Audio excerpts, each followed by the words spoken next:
Maya,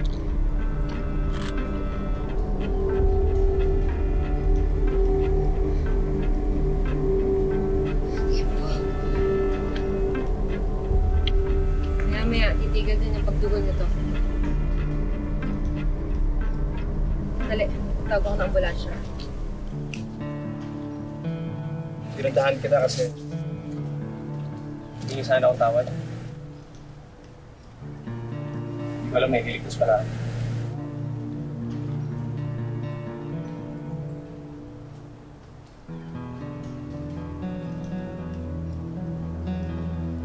Hello? Oo. Yung kasama ko na baril. Oh, bisa nyo.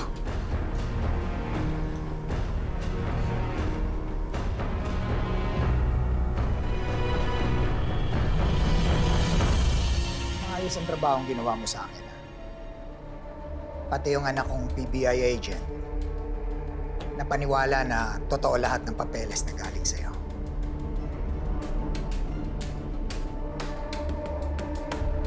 Hanggang ngayon, wala siyang kaalam-alam na peke ang mga dokumentong galing puno sa mental hospital. Pinaimbestigahan ko si Amira. Patunay yan na wala siya sa tamang katinuan. Nitong nakaraang 6 na taon, nasa isang mental hospital si Amira. Sulit na sulit ang ibinayad ko sa'yo, ha? Sa ulitin. Okay.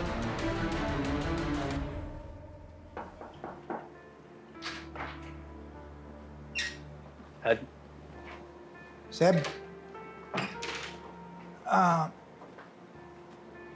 Saan ka galing? pupunta dapat ako doon sa opisina ni Amira. Tapos naabutan ko nagkagulo na. Pinagbababaril yung sasakyan.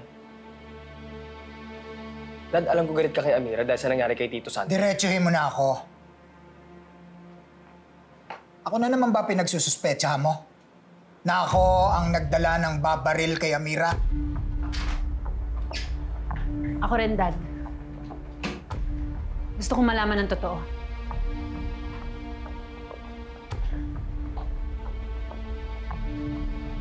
Kayo nga ba?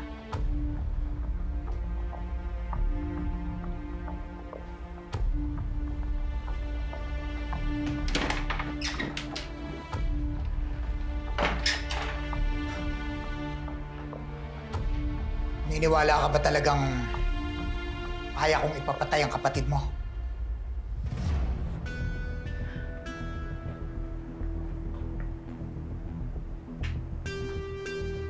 Sagutin niyo na lang po ang tanong.